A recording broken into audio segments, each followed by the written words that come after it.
So we're out here going to test out the iPhone 13, this video stabilization. So I'm just going to be using it more of a handheld setup so it can get better than what I'm going to be using it for.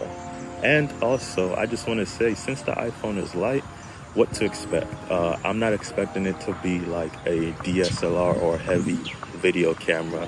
They're heavy and it makes it easier to stabilize. Since it's lighter, I feel like if I walk around with this, I'm going to struggle, like if my hand moves up or down, that can affect, I won't say the stabilization of it, but it might cause some shaky footage.